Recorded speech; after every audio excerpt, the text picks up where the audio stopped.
Bonjour à tous, on se retrouve pour une nouvelle position de combinaison avec le trait pour les noirs cette fois, donc les noirs qui sont en bas.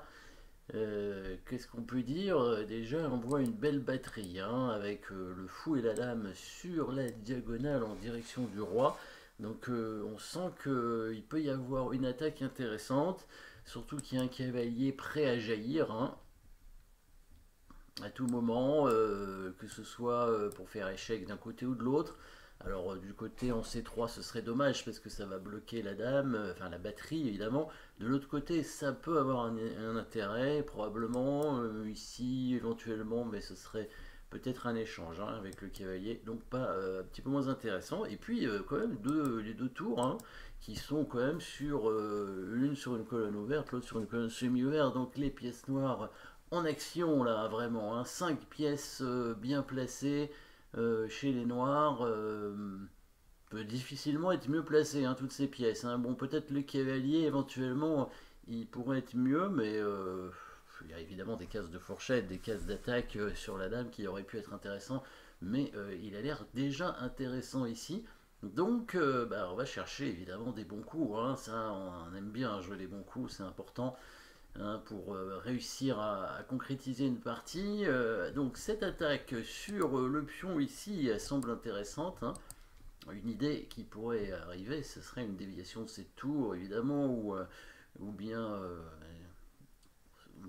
une interception. Qu'est-ce qu'il peut y avoir encore?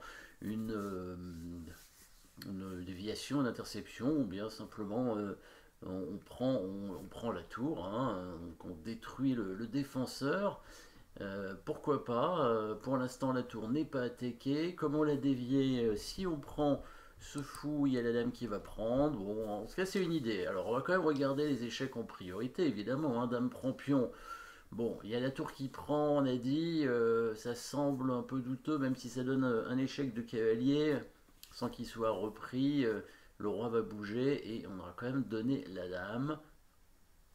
Bon, il y a des possibilités, mais ça semble un peu juste quand même. Hein. On donne la dame, après on peut faire échec en A3, après on peut récupérer le pion C4, soit avec le cavalier, soit avec la tour. Alors si il est venu en A1, la tour est clouée, mais on va peut-être pas regagner suffisamment de matériel. Il faut peut-être intervertir les coups. Hein.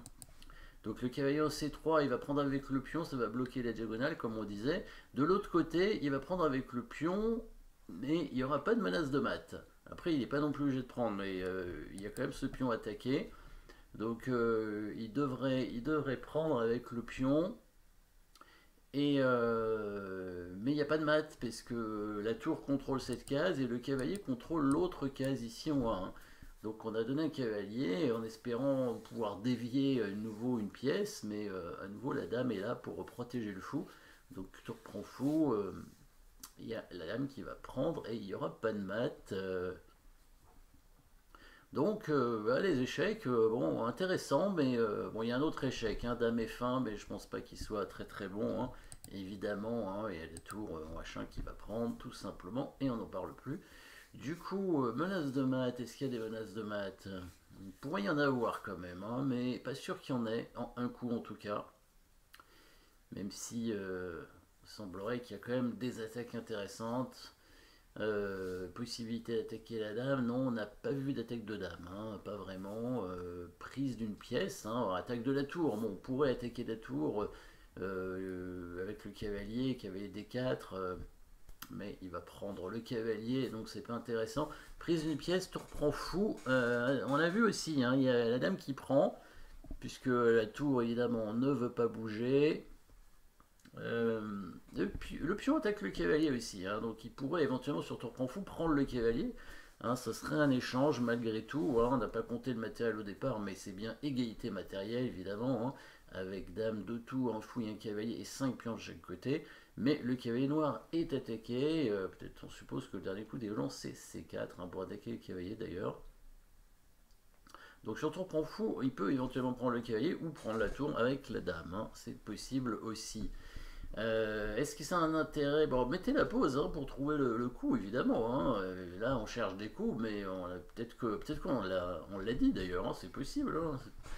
Qui sait? Qui sait? Peut-être que je suis pas allé assez loin sur le sur la variante. Peut-être, peut-être.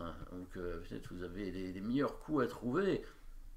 Voyons, qu'est-ce qu'on pourrait faire encore? Peut-être prendre le pion en C4, mais il va prendre avec la dame, c'est pareil, hein, toujours la même chose. Hein, c'est pas la dame qu'on veut dévier, hein, c'est bien la tour en E2. Est-ce que ça peut donner une idée quand même? Voyons, peut-être tour prend C4 a une idée. Est-ce que vous voyez quelque chose après? Tour prend C4. Dame prend tour, évidemment. Oh, pas obligé, hein, pas obligé. Il n'est pas obligé de prendre. Hein, c'est un coup. On n'est pas obligé de prendre aux échecs. Après, il pouvait faire un autre coup, mais qu'est-ce qu'on aurait fait dans ces cas-là? Alors là, on menace d'attaquer le fou. On menace de prendre le fou maintenant, puisque il a attaqué deux fois, hein, aussi bien par cette tour que par celle-ci. Et on a vu que la déviation, évidemment, est importante, hein, pour la défense du pion. Les blancs qui peuvent pas vraiment défendre le pion autrement, hein, parce que la tour en H1, même si on n'a pas l'impression qu'elle sert à grand chose, en fait elle est utile quand même pour contrôler la première rangée. Donc toutes les pièces blanches sont là un peu pour défendre, hein, les pièces. Le cavalier blanc par contre sert pas à grand chose, hein, et il pourrait pas venir défendre le fou parce qu'il intercepterait sa propre tour. Donc ici, regardons ce qui se passe si la dame prend la tour, évidemment, qu'est-ce qui pourrait se passer? Donc là, à nouveau, mettez la pause dans cette position pour trouver la suite de coups des noirs qui nous permettra, avec les noirs, de gagner un peu de matériel, mais suffisamment pour gagner en finale, hein, parce que un peu de matériel en finale, par exemple un pion, voire deux pions, hein, ça, on va gagner deux pions ici. En finale, les pions se transforment en dames, évidemment, et du coup ça permet de gagner très facilement. En milieu de partie, gagner deux pions a moins d'importance, évidemment, quand on va rentrer en finale, après l'échange des pièces. Là on n'est pas en finale, hein, après l'échange des pièces, après l'échange des dames principalement, mais il n'y aura pas que la dame qui va s'échanger. Les deux pions d'avance vont prendre une importance encore plus grande, et va nous permettre de gagner facilement cette partie, même s'il n'y a pas encore de pions passés, mais ça saurait tarder très certainement. Alors vous avez vu évidemment le bon coup, hein, le coup forcé. On fait plusieurs coups forcés à la suite, il va y avoir plusieurs coups forcés à la suite qui permettra au noir donc de gagner du matériel. On fait bien le coup, alors il y a plusieurs échecs, hein, vous les avez vérifiés, mais ces échecs du cavalier ne sont pas intéressants, encore une fois, hein, le pion va prendre à chaque fois, et les blancs contrôlent les cases. Donc le bon échec, c'est celui-ci, et oui, c'est une sorte de... Non, c'est destruction de la défense, hein, tout simplement. On détruit les pions devant le roi. C'est aussi pour permettre évidemment une petite attaque double ici. Et puis après, vous avez vu bien sûr encore l'échec pour faire une attraction décisive, pour que le roi puisse être mis en échec quand on prend la dame, et après on récupère le fou pour défendre le cavalier. Donc ça, il fallait le voir évidemment au moment où on prend le pion avec la tour, hein, c'était pas évident. Là, la dame qui prend, et là tout est forcé à partir de maintenant. Alors là, la dame n'est pas obligée de prendre, mais bon, ça a l'air recommandé. Dame prend pion échec, tout est forcé, la tour prend cavalier échec, le roi est obligé de bouger. Alors il pourrait aller en roi 1, ce qui ne change rien dans la suite, hein. Bon là attention, si bien on pourrait prendre la dame directement, hein, parce qu'on va quand même récupérer la tour après. Donc je pense que c'est un peu mieux d'aller ici, parce que là si on prend la dame il peut bouger sa tour. Par contre là on prend la tour, on fait échec à nouveau, il prend le fou, parce que sinon voilà, il peut bouger son roi, hein, il peut aller là, c'est peut-être une autre option effectivement. Il garde une pièce supplémentaire, ouais. Donc là de toute façon dans tous les cas on a deux pions d'avance, hein. Là c'est peut-être un peu mieux pour lui de garder effectivement le fou, hein, pour avoir un petit peu plus de chance de faire quelque chose. Ici, en prenant le fou, évidemment il est temps d'attaquer le cavalier, mais en prenant le fou, on défend notre cavalier, et on a bien les deux pions d'avance. Alors s'il prenait pas la tour, on menaçait de prendre le fou. Il y avait peut-être une possibilité, en faisant fou prend pion comme ça, pour attaquer la tour non protégée en 8, mais les noirs allaient tout simplement échanger les tours. Fou prend pour prendre un dernier pion.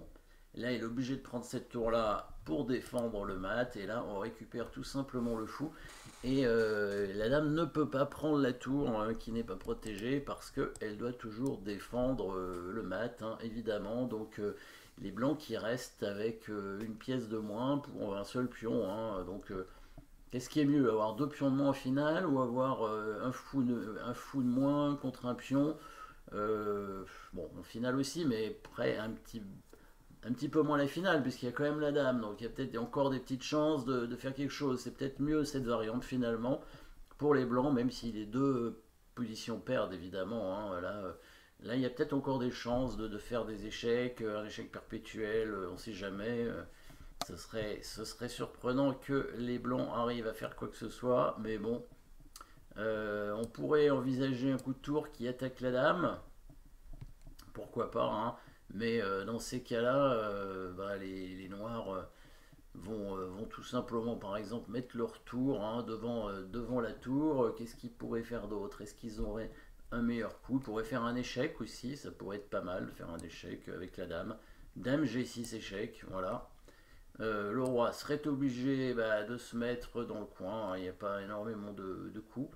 Et là, comme les blancs n'ont pas d'échec, on pourrait tranquillement descendre la tour, hein, ou mettre même le cavalier ici, hein, si on veut, faire l'attaque avec le cavalier en C2, comme on veut là, ou sinon la tour en C2, c'est très bien aussi. Attaquons la dame, avec l'attaque sur ce pion avec le fou.